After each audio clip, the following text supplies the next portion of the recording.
Howdy, everyone. Leslie Hassler here from Your Biz Rules Business Coaching, and we're talking about how to stop leaving money on the table, a really popular concept right now or topic of discussion. I think truly the problem is that growth, which a lot of businesses have been experiencing some pretty steady growth, good growth, growth that they have learned they can count on over time. But growth as a whole and scalability as a whole is really inefficient. And the faster you grow and the faster you scale, the more inefficient it is. Now, the thought process is that if you get enough in, then the volume will more than make up for the inefficiencies. But there's always a point in time to where you need to go back and fix the inefficiencies. And the inefficiencies in a business, especially from a growth and cash standpoint, really is about leaving money on the table in the form of maybe not asking for full price on for your services. Maybe thinking you need to do a discounting, or maybe you don't go after your AR and collect your invoices on time.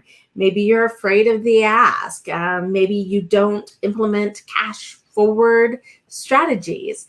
Just recorded a video earlier today for the Thrive and Flourish challenge, all on cash forward strategies that really put cash ahead of so many other things in your business. And so I think when we're going and blowing, we feel like there's enough to go that we discount or we look down on the pennies and the cents, the pennies and the nickels and the dimes, right? But now people are really paying attention to the pennies, the nickels, and the dimes. You're having to. I want to open up your mind to the thought process that this actually should be a strategy that you use all the time. Because the way I look at it, and it's a little bit of how do we maximize everything that we're doing, is every penny, nickel, and dime counts, right? And we don't want to get into the point in time to where you realize that you have been leaving money on the table, because that feels disgusting. I mean, when you realize, when your client says, oh, I would have paid more, you're like, what? When you realize that you've lost or wasted or been inefficient in the money that you've spent, I mean, all those things really just kind of make your stomach turn and really want to make you feel sick, right? And so when we look at this, we really need to understand this concept of money likes to grow and flow. And it will grow positively and it will grow negatively, right? But it just wants to flow. And if you think about it as your business like this bucket that you've filled, you've spent a lot of time filling, right? And it has these holes. And those are the opportunities that you're leaving on the table, or money leaks that are draining out of your business. And you're trying to get with this bucket from one end of the long block to the other end of the long block. I think with the first kind of phrase of how growth works, most people just hope they can run fast enough and hope that enough stays in the bucket at the end of the day. But that's not going to serve you. So you really need to be considering what it is in your business that you can be doing to shoring up those holes and making sure that you're maximizing.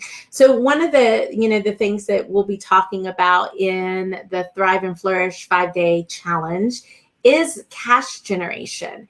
And it's interesting because there's one strategy that I recommend that is not sexy, not at all. And it's funny.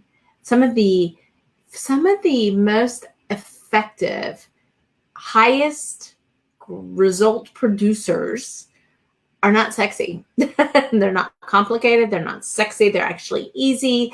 It's just because I think they're not sexy that most people just ignore them. And so that's kind of what we start with. We start with the things, we want to fill the holes in the bucket. So starting with things of looking like it at your AR. And are you a cash forward business? Amazon is an excellent example of a cash forward business. If you think about it, you place an order you pay them your money, right?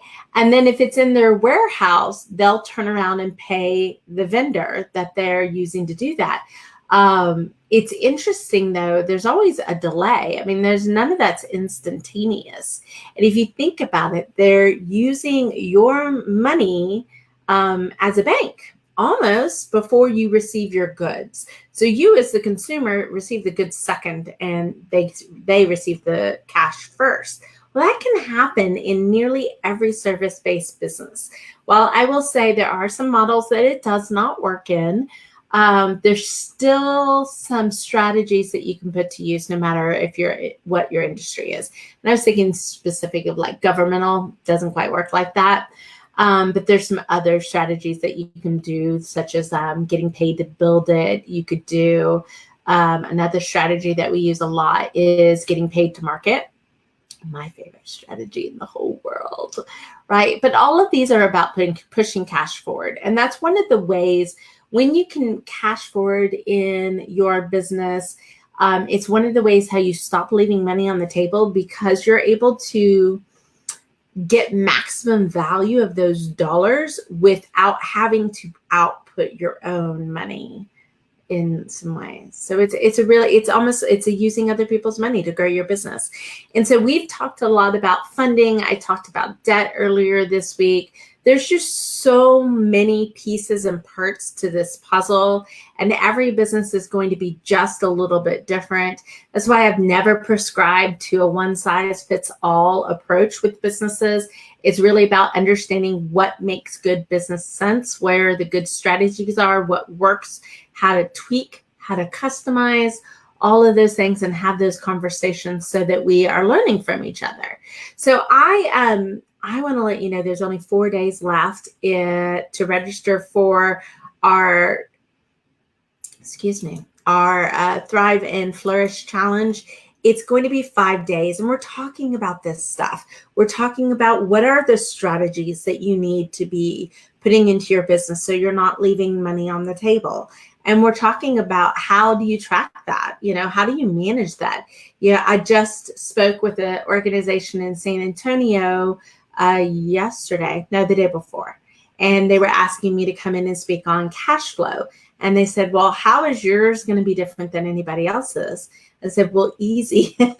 Most cash flow discussions are about breaking even, which in business means you're broke, right? Because breaking even is a zero. Said we talk about really managing your money for the long term so that you have reserves, so that you can pivot and shift, so that you're able to ebb and flow, and honestly, so that you're able to protect your businesses. The people that I'm talking to that are actually doing quite well right now, they all had cash reserves, 3 to 6 months in there. That's something we'll be talking about with the Thrive and Flourish community of how do you build that? Because it's not super easy in difficult times to build it, but it is possible with intention. So that's it for today, guys. I hope you're doing well. If you're watching this as a replay, do a hashtag replay. Give me a shout out. Let me know you're watching. And then join us with the Thrive and Flourish Challenge here in just 4 days. We start on Monday, and then we'll be hitting it through Monday through Friday. So that's it for today, guys. I hope you're having a beautiful day. Until then, we'll be talking with you tomorrow.